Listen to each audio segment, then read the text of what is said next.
Epione pain management and regenerative centre. ఇక మీ నొప్పులు శాశ్వతం కావు. ఆంధ్రప్రదేశ్ రాష్ట్రంలో ఎన్నికల షెడ్యూల్ విడుదలైనప్పటి నుంచి కూడా రాష్ట్రం వ్యాప్తంగా కూడా ఏ నియోజకవర్గంలో కూడా ఎలాంటి సమస్యాత్మకమైనటువంటి పరిస్థితులు గొడవలు లేకుండా చాలా ప్రశాంత వాతావరణంలో నామినేషన్ వరకు జరిగినటువంటి ప్రక్రియ. నామినేషన్ లాస్ట్ డే అయినటువంటి నిన్నటి దినాన తిరుపతి రూరల్లో ఉండేటువంటి ఆర్డీఓ ఆఫీస్ కార్యాలయానికి విచ్చేసినటువంటి చంద్రగిరి నియోజకవర్గ సంబంధించినటువంటి అభ్యర్థులైనటువంటి వైఎస్ఆర్సీపీకి సంబంధించినటువంటి చెవిరెడ్డి మోహిత్ రెడ్డి, అదేవిధంగా టీడీపీ నేత అయినటువంటి పులివర్తి నాని వర్గాలు అంటే వర్గ పోరు అనడానికంటే ఇక్కడ జరిగినటువంటి సంఘటన పూర్తిగా కూడా రాష్ట్ర వ్యాప్తంగా కలకలం రేపింది. ఒక సిట్టింగ్ ఎమ్మెల్యే కారు పైన రాళ్లు వేయడం కాదు, అదేవిధంగా లాఠీ చార్జ్ పరిస్థితులు తీసుకురావడం, కేసులు వెళ్ళడం, ఇవంతా అసలు ఏం జరిగింది ఇప్పటికంటే దీనిపైన టీడీపీకి సంబంధించినటువంటి అభ్యర్థి అయితే మాత్రం ప్రెస్ మీట్ పెట్టి జరిగినటువంటి గొడవ కారణం వైసీపీ అభ్యర్థులే అని చెప్పి మాట్లాడుతున్నటువంటి పరిస్థితుల నేపథ్యంలో జరిగినటువంటి గొడవకు సంబంధించినటువంటి ప్రధానమైనటువంటి కారణాలు ఏంటి, నిజానిజాలు ఏంటి, మనతో మాట్లాడడానికి చంద్రగిరి నియోజకవర్గానికి సంబంధించినటువంటి వైఎస్ఆర్సీపీ అభ్యర్థి చెవిరెడ్డి మోహిత్ రెడ్డి ఉన్నారు. సార్ నమస్తే. సార్ నామినేషన్ వేశారు, కంగ్రాచులేషన్స్. దానికంటే ముందు నిజంగానే సాడ్ న్యూస్గానే చెప్పాలి ఇది. అక్కడ జరిగినటువంటి ఘటన ఏంటి, అసలు ఏం జరిగింది, మీరు లోపల ఉన్నారు అంటే మీరు నామినేషన్ వేసి బయటకు వచ్చిన వెంటనే మేము కూడా ప్రశ్నించాం. సార్ మీ తండ్రి గారి కారు పైన రాళ్ళు పడ్డాయి ఏంటి అంటే ఆ వివరాలు మాకు తెలియదు, లోపల ఉన్నామని చెప్పి కూడా మీరు చెప్పినటువంటి మాట. వాస్తవ పరిస్థితులు మళ్ళీ అయినా కనుక్కున్నారా, ఏం జరిగింది అసలు వాస్తవాలు ఏంటి? అంటే ఒకటి నిజమన్నా, ఎందుకంటే చంద్రగిరి కాన్స్టిట్యూన్సీలో కనీ విని జరిగిన విధంగా నామినేషను చంద్రగిరి టవర్ క్లాక్ దగ్గర 40,000 మందితో మేము చేయడం జరిగింది. అక్కడ జనాలంతా కూడా అక్కడే ఉండమని చెప్పి ఒక 2 కార్లు 3 కార్లు మా నానమ్మ కావచ్చు, అమ్మ కావచ్చు, ఎవరైతే బంధువులు ఉంటారో ఒక 4-5 మంది కలిసి నామినేషన్కి వెళ్దాము, ఆ డిస్టర్బెన్స్ ఉండకూడదని చెప్పి 100 మీటర్ల భారీ గేట్లు ఉంటాయి, ఎక్కడ పోలీసు చూసుకుంటారన్న ఒక ఉద్దేశంతో ఏ ఒక్క నాయకుడిని తీసుకోమంటే ఈ నాయకులు కార్యకర్తలు తండోపతంలో రాకుండా మేము చర్యలు తీసుకొని పోవడం జరిగింది. అదే సమయాన ప్రతిపక్ష నాయకులు పులివర్తి నాని గారు కూడా అదే రోజు నామినేషన్ వేయాలనుకున్నారు. ఎప్పుడైతే జనాలు వచ్చారో అక్కడ 2-3 వేల మందికి జనాలు లేరు, చివరికి వచ్చేసరికి 500 మంది జనాలు మిగిలినారు. వాళ్ళకి ఇవంతా ఫ్రస్ట్రేషన్ గురయ్యి ఈ విధంగా ఎప్పుడైతే నామినేషన్ కంప్లీట్ మేమంతా నామినేషన్ లోపల ఉన్నాము. ఫస్ట్ నాన్నగారు మేము నామినేషన్ వేస్తుంటే మొత్తం సంతకాలం అయిపోయినాక నేను వెళ్ళిపోతానని కింద దిగి బయలుదేరడం జరిగింది. జరిగిన వెంటనే వాళ్ళు ఎక్కడి నుంచి వచ్చారో తెలియదు కానీ బయటన 100 మీటర్లు ఉన్న భారీ గేట్ని తోసుకుంటా అన్న కానిస్టేబుల్ దాడి చేసి మరి వచ్చి మా ఊళ్ళని దాడి చేయడం, అదేవిధంగా నాన్నగారు కారు మీద కట్టెలతో పెట్టి కొట్టడము, అదేవిధంగా రాళ్ళు ఇష్టేయడం, బాటిల్ ఇష్టం, ఈ పనులన్నీ చేశారు. తప్పకుండా ఇది సమాజం దీన్ని ఒప్పుకోదు. డెఫినెట్గా చంద్రగిరి కాన్స్టిట్యూన్సీ ప్రజలందరూ ప్రశాంతతను కోరుకుంటారు, రౌడీజాన్ని కోరుకోరు. ఇలాంటివి మొదటి నుంచి ఇదే కాదు, వాళ్ళు రెచ్చగొట్టే ప్రయత్నము గత 2-3 రోజులుగా చేస్తున్నారు. ఎందుకంటే మేము 25 నామినేషన్ పెట్టుకోవాలని డిసైడ్ అయ్యాము. వాళ్ళు అప్పటికే 2 సెట్ల నామినేషన్లు కూడా 18 ఒకటి వేశారు, 21 ఒకటి వేశారు. మళ్ళీ మేము డిసైడ్ అయ్యి మేము అప్లికేషన్ చేసిన తర్వాత వాళ్ళు మళ్ళీ మేము కూడా అదే రోజు పెట్టుకుంటామని ప్రకటించడం జరిగింది. ప్రకటించిన వెంటనే మేము కూడా సరే వాళ్ళది ఒక ప్లేసు మాది ఒక ప్లేస్ ఇష్యూ లేదనుకుంటే చంద్రగిరి మండలంలో ఎక్కడైతే మేము నామినేషన్ పెట్టాము ఈ పక్క ఆ పక్క జెండాలు కట్టుకున్నాం. మొత్తము జెండాలు కట్టుకున్నప్పుడు మేము కట్టుకున్న జెండాల మధ్యలో 110 మీటర్ల జెండాలు ఒక గ్యాప్లో ఉంటే 5 జెండాల మధ్యలో కట్టుకుంటూ వచ్చారు. అది ఫిర్యాదు చేస్తే ఎస్పీ గారు దాన్ని చర్యలు తీసుకొని దాన్ని తీపిచ్చారు. అంటే మొట్టమొదటిగా గొడవలు చేయాలని కారణం. రెండోది ఏంటంటే మార్నింగ్ మాకు 8 గంటలకు మేము ప్రోగ్రాం పెట్టుకున్నాం. వాళ్ళు 9:30కి వచ్చి మేము ఎక్కడైతే ప్రోగ్రాం పెట్టుకున్నాం అక్కడికి వచ్చి మేము పూజలు చేసుకొని పోతామన్నారు. అంటే మేము ఒక 20-30 వేల మంది జనాలు వైఎస్ఆర్సీపీ కార్యకర్తలు ఉన్నప్పుడు అదే టైంకి వాళ్ళు వస్తే ఆ గొడవలు తోపుసాట్లు ఉంటాయని చెప్పి ఎస్పీ గారికి మేము కంప్లైంట్ చేయడం జరిగింది. వాళ్ళు ముందుని రమ్మని చెప్పండి, అయిపోయినాకే రమ్మని చెప్పండి. అదే టైంలో మేము ఉన్న టైంలో వాళ్ళు వస్తే ఆ గొడవలు రేపు సింపతి దీనికోసం ట్రై చేస్తున్నారని చెప్తే వాళ్ళు 6:30 నుంచి 7కి పర్మిషన్ ఇచ్చారు. ఆ విధంగా వెళ్ళారు. అదేవిధంగా ఇవన్నీ ప్రశాంతంగా అయ్యాయనుకొని మన నామినేషన్ కింద కరెక్ట్గా 2-3 కార్లో మేము పోయాం. మా కార్యకర్తలు ఎవరు కూడా ఎక్కువ మంది లేకుండా గొడవలు జరగకూడదు, ప్రశాంతంగా ఉండాలని చెప్పి 2-3 కార్లో పోయాము. అప్పటికే వాళ్ళు ఒక 500-600 మంది జనాలు వాళ్ళు నామినేషన్ వేసుకొని బయటకు ఉంచుకో ఉన్నారు. నాన్నగారు ఎప్పుడైతే బయటకు వచ్చారో ఆ భారీగా తన్నుకుంటా వచ్చి, ఎందుకంటే మీరు జెండాలు చూసుండొచ్చు, ఆ రోజు వచ్చిన వీడియో ప్రూఫ్లు కూడా ఉన్నాయి. ఒక్క వైఎస్ఆర్సీపీ జెండా లేదు, మొత్తం టీడీపీ జెండాలు. ఎందుకంటే ఘర్షణ అంటే 2 పక్కలు కొట్లాడుకోవాలి. వాళ్ళు ఒక్కరే మా కారు మీద పడినారు, కారు మీద దాడులు చేశారు, ఈ విధంగా చేశారు. ఎలక్షన్ కమిషన్కి రిక్వెస్ట్ చేస్తున్నాం, ఎందుకంటే ఈ సంస్కృతి కరెక్ట్గా చంద్రగిరి కాన్స్టిట్యున్సీలో ఈ సంస్కృతి గతంలో ఎన్నడూ లేదు. దీని మీద తీవ్రంగా స్పందించి తప్పకుండా ఎవరైతే దాడి చేస్తారో వాళ్ళందరినీ కూడా అరెస్ట్ చేయాల్సిన విజ్ఞప్తి చేస్తున్నాను. అంటే కొద్దిసేపటి క్రితమే టీడీపీ అభ్యర్థి ప్రెస్ మీడియాను కూడా సమావేశానికి పిలిచడం జరిగింది. ఏదైతే తాను 25వ తారీఖు ముందుగానే అభ్యర్థించానో ఆ డేట్ని వాళ్ళు కన్ఫర్మ్ చేయడానికి చాలా టైం తీసుకున్నారు. తనకి ఫిక్స్ అయినటువంటి టైంని కావాలనే మీరు దాన్ని మిస్లీడ్ చేసుకుంటూ అదే టైం ఫిక్స్ చేసి తన ప్రోగ్రాంలో అడజడి సృష్టించడానికి ఇదంతా చేశారని చెప్పి కూడా మీడియా ముఖంగా చెప్పినట్టు 2 ఇష్యూస్ ఉన్నాయి. వాళ్ళు ఎప్పుడో ఫిక్స్ చేస్తుంటే ఖచ్చితంగా అప్లికేషన్ వేస్తుంటారు. ఎవరు ఫస్ట్ అప్లికేషన్ వేశారో జస్ట్ ఒకసారి ఆన్లైన్లో కొడితే మనకు ఐడియా వచ్చేస్తుంది ఒకటి. రెండోది ఏంటంటే నా పేరుకి కొంత అదే వాళ్ళు ఏదో మామూలుగా ఏదైనా మంచి కార్యక్రమం చేస్తే వాళ్ళు 25వ తేదీ 11:51 మంచి టైం, ఆ టైంలో వేస్తున్నది స్వాములు కొంతమంది చెప్పడం జరిగింది. దాని ప్రకారం మేము పెట్టుకొని పోయాం. వాళ్ళకి మాకు సంబంధం లేదు. అదేవిధంగా వాళ్ళు ఎక్కడో తిరుపతి రూరల్ ఒక చోట నుంచి వాళ్ళు నామినేషన్కి వచ్చాం, చంద్రగిరిలో నామినేషన్కి వచ్చాం. ఎక్కడ గొడవలు అంటే సందర్భం కలుసుకునే సందర్భం ఎక్కడ లేదు కాబట్టి మనంగా ప్రెజెంట్గా జరుగుతుంది అనుకున్నాము. కానీ నామినేషన్ పద్ధతి మేము మామూలుగా ఆర్డీఓ ఆఫీస్ అంటే కొంత ప్రెజెంట్గా ఉంటుంది, అక్కడ జనాలు రానివ్వరు, 100 మీటర్ల గ్యాప్ ఉంటుంది, ఇబ్బంది ఉంటుంది అనుకుంటే అక్కడ మీరు చూస్తే ఒక్క వైఎస్ఆర్సీపీ కార్యకర్త అయినా అంటే కొంచెం జెండాలు పెట్టుకుని మూకం ఎక్కడా ఉన్నారా అని చెప్పి వాళ్ళు ప్రశ్నించి వాళ్ళు నిజంగా అడుగుతున్నాను.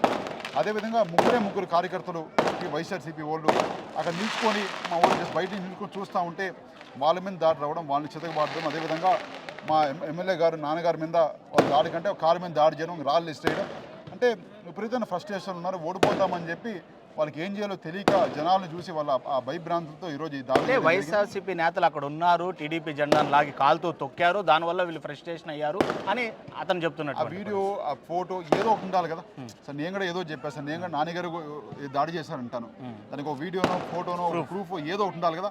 వాళ్ళు దాడి చేసింది వీడియోలు, ప్రూఫ్లు, గట్లతో కొట్టింది, ఆ మొత్తం జెండాలు, రాళ్ళు వేసింది, మొత్తం వీడియో ప్రూఫ్ మొత్తం పోలీసులు ఉన్నాయి. వాళ్ళు కూడా ఎంక్వైరీ చేస్తున్నారు. ఏమీ లేకుండా మా వాళ్ళు 5 మంది లేకుండా వాళ్ళు 100 మంది చూసుకొని దాడులు ఈ విధంగా ఎందుకు రెచ్చగొడతారు? వాళ్ళు చేసిన కార్యక్రమం ఈరోజు కప్పుచ్చుకోవడానికి మరీ దిగజారు చేస్తున్నారు. ఈ సంస్కృతి కరెక్ట్ కాదు. చంద్రగిరి కాన్స్టిట్యూషన్ ప్రశాంతత కావాలి. దీన్ని ప్రజలందరూ కూడా గమనించుకొని తప్పకుండా 13వ తేదీ దీనికి తీర్పు చెప్పాల్సిన విజ్ఞప్తి చేస్తున్నాను. ఇవాళ ఒక ఎమ్మెల్యే పైన, సిట్టింగ్ ఎమ్మెల్యే పైన, మీ తండ్రి గారైనటువంటి చెవిరెడ్డి భాస్కర్ రెడ్డి పైన కారు పైన జరిగినటువంటి దాడిని మీరు ఏ విధంగా అభివర్ణించుకోగలరు? అంటే ఇలాంటి శాంతి భద్రతలను తీసుకోలేకపోయినటువంటి పరిస్థితిని అభివర్ణిస్తారా? ఏ విధంగా చూడాలి ఈ దాడిని? అంటే ఒక్కటే నేను తెలియజేస్తున్నాను, గత 5 ఏళ్ళు వాళ్ళు చూడనంత అధికారం, వాళ్ళు తెలియనంత అధికారం నాన్నగారు మనం అధికారంలో ఉన్నాం కాబట్టి నాన్నగారికి తెలుసు. ఆ రోజు ఇదే సంస్కృతి మేము స్టార్ట్ చేస్తుంటే చంద్రగిరి కాన్స్టిట్యున్సీలో చిత్తూరులో కూడా ఆయన ఉండేవాడు కాదు.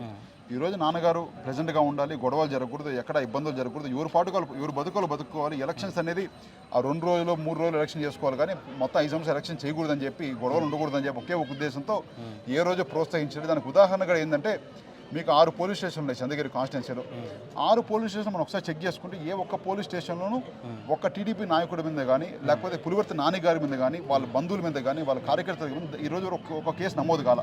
మామూలుగా ఏదైనా జరుగుంటే ఒక కేసు నమోదు అయ్యి ఉంటాయి. నమోదు కాలేదంటే అర్థమైందంటే మేము దానికి ఎంకరేజ్ చేయలేం. మా వాళ్ళు తప్పు చేసినా కానీ మేము కరెక్ట్గా తప్పు అని చెప్పి పిలిచి మందలిచ్చి గట్టిగా మాట్లాడి సంస్కృతి నాన్నగారిది. ఇలాంటిది ఇంత ప్రశాంతంగా నడిపినప్పుడు చివరిలో ఈరోజు జనాల్ని భయభ్రాంతులు చేసేస్తాం, ఏదో చేసేస్తామంటే ఇది కుదరదు. మీరు ఆ పనులు ఉంటే చిత్తూరులో మీరు చేసుకోవచ్చు, కానీ ఇక ప్రజలు చాలా తెలివైన వాళ్ళు, ఎవరు అమాయకులు లేరు. ఇవన్నిటికి కూడా బలంగా సమాధానం చెప్తారని నేను ఇదే భావిస్తున్నాను. అంటే ఇటు వెనుదిరిగి వెళ్ళిపోవడం అంటే ఆయన, మీరు అంటున్నారు ఆయన శాంతి భద్రతల దృష్ట్యా వెళ్ళిపోయారని చెప్పి, ఇది వైసీపీ క్యాడర్లో ఒక అభద్రతా భావం తీసుకొని వచ్చేటువంటి పరిస్థితి ఉంటే, అంటే నియోజకవర్గంలో సిట్టింగ్ ఎమ్మెల్యేగా ఉన్నటువంటి వ్యక్తి పైన దాడి చేస్తే కనీసం రిటర్న్ దానికి సమాధానం చెప్పలేనటువంటి పరిస్థితిలో క్యాడర్ ఉందని చెప్పి క్యాడర్ డీలా పడే పరిస్థితి ఉంటుంది కదా. నిన్న నుంచి మేము ఫోన్లు ఎత్తలేకపోతున్నాం నిజంగానే. మా వాళ్ళు ఫోన్లు చేయడం కావచ్చు, ఇంటికాడ కొన్ని వందల మంది వచ్చి మేము చూసుకుంటామన్నా అంటే వాళ్ళంతా ఆవేశంగా, అంత ఉత్సాహంగా ఉన్నారు మా వాళ్ళు. కానీ నాన్నగారు ఒకటే చెప్తున్నారు, ఇది ఒక లక్ష్యంతో, ఇది ఒక కుట్రపూర్వంగా చేస్తున్నారు వీళ్ళు. వాళ్ళ ట్రాప్లో మనం పడకూడదు. వాళ్ళు దాడి చేసి మనం దానికి ప్రతిస్పందన చేస్తే చాలు, మనం ఏదో తప్పు చేస్తున్నట్టు జనంలోకి చూపించడానికి రెడీగా ఉన్నారు. ఇలాంటి ట్రాప్లో పడకూడదని చెప్పి నాన్నగారు ఎక్కడికక్కడ అవన్నీ అనిచేస్తున్నారు. తప్పకుండా ఒకరి మాత్రం తెలియజేస్తున్నారు, మాకు పోరాటాలు కొత్త కాదు, జైలు కొత్త కాదు, అరెస్టులు కొత్త కాదు. ప్రజల కోసం 2014 నుంచి 19 వరకు ఎన్ని కేసులను మేము పడినాము. ఈరోజు ఈ పిల్ల బెదిరింపులు లేకపోతే ఈ విధంగా రౌడీజాలు మా దగ్గర చూపిస్తే తప్పకుండా దీనికి ప్రజలు అదేవిధంగా దీనికి తగిన తీర్పు చెప్తారని అయితే భావిస్తున్నాను. చంద్రగిరి నియోజకవర్గం అంటేనే అంత ఆషామాషి కాదు. గతంలో కూడా మనం చూసాం, రీపోలింగ్ నిర్వహించాల్సినటువంటి పరిస్థితులు కేవలం చంద్రగిరి నియోజకవర్గంలోనే ఎదురయ్యాయి. ఇవాళ మరోసారి ఈ జరగబోయే 2024 ఎలక్షన్కి నామినేషన్ దగ్గర ఆజ్యం పోసినటువంటి పరిస్థితుల నేపథ్యంలో రాబోయే పరిస్థితులు ఏ విధంగా ఉండబోతాయి? మీ నాన్నగారు కూడా ఇక్కడ ఉంటారో లేనటువంటి పరిస్థితుల్లో మీరు ఏ విధంగా హ్యాండిల్ చేయబోతారు? తప్పకుండా మా కార్యకర్తలు, మా నాయకులే మాకు ఒక బలమైన సైన్యం. మేమందరం కూడా కలిసి ఆ సైన్యానికి చేతులు కట్టున్నారు తప్పకుండా. ఎందుకంటే అన్న ఈ విధంగా గొడవలు ప్రోత్సహించుకుంటే పోతే ఒకటి ఆగదు. ఒక 10 మేము కూడా చెప్తున్నాము, దాడి చేసిన వాళ్ళు చాలామంది టీడీపీ వాళ్ళు, చాలామంది చంద్రగిరి వాసులు కాదు. దాంట్లో ఒక 10%, 20% చంద్రగిరి వాసులు, 89% ఉండే వాళ్ళందరూ కూడా చిత్తూరు నుంచి వచ్చిన మూక రౌడీలు. వాళ్ళని ఐడెంటిఫై చేస్తున్నాం. తప్పకుండా వాళ్ళందరూ పేర్లు డీల్స్ తీసుకుంటున్నాము. వాళ్ళందరూ కూడా చెప్తున్నాం, ఎవరో కోసం మీ భవిష్యత్తు పాడు చేసుకోవద్దని. చాలా పిల్లలు కనపడుతుంది దాంట్లో 18, 20, 22 పిల్లలు కనపడుతున్నారు.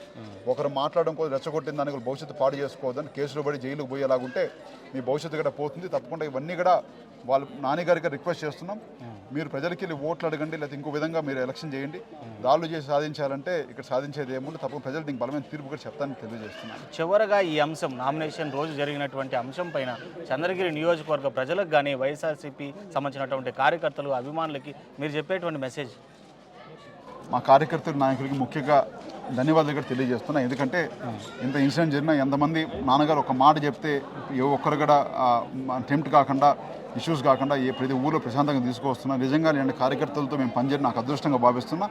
తప్పకుండా ఈ దాడికి పాల్పడిన ప్రతి ఒక్కరిని చట్టపరంగా శిక్షిస్తాము. ఏ ఒక్కరిని నిరుత్సాహపడాల్సిన అవసరం లేదు. ఒక ట్రాప్ కోసం మనల్ని రెచ్చగొట్టి ఈ విధంగా దాడులు చేపించుకొని మన కార్యకర్తలను డిమోరలైజ్ చేసి లేకపోతే జనాన్ని భయభ్రాంతులు చేయాలని ఒక ఆలోచనతో వాళ్ళు చేస్తున్నారు.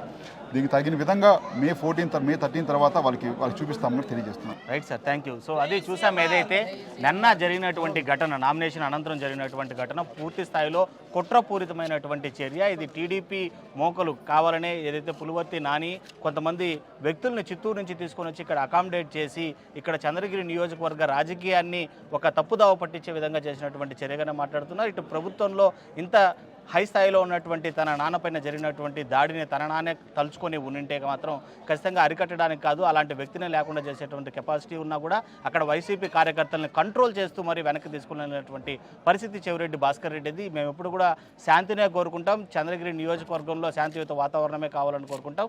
టీడీపీ వ్యక్తులు ఇలాంటి రాజకీయాలకి మున్ముందు పాల్పడినప్పటికీ కూడా వైసీపీ శ్రేణులందరూ కూడా చాలా శాంతంగా వ్యవహరిస్తూ పోలింగ్ రూపంలో తమ యొక్క న్యాయమైనటువంటి నిర్ణయాన్ని తెలపాలని చెప్పి కూడా చంద్రగిరి వైఎస్ఆర్సీపీ అభ్యర్థి చెవిరెడ్డి మోహిత్ రెడ్డి చెప్తున్నటువంటి పరిస్థితి. లోకేష్ రిపోర్టింగ్ ఫర్ మరిన్ని వీడియోస్ కోసం ఛానల్ ని సబ్స్క్రైబ్ చేయండి, లేటెస్ట్ అప్డేట్స్ కోసం వాట్సాప్ ఛానల్ ని ఫాలో చేయండి అండ్ లింక్ డిస్క్రిప్షన్ లో ఉంది.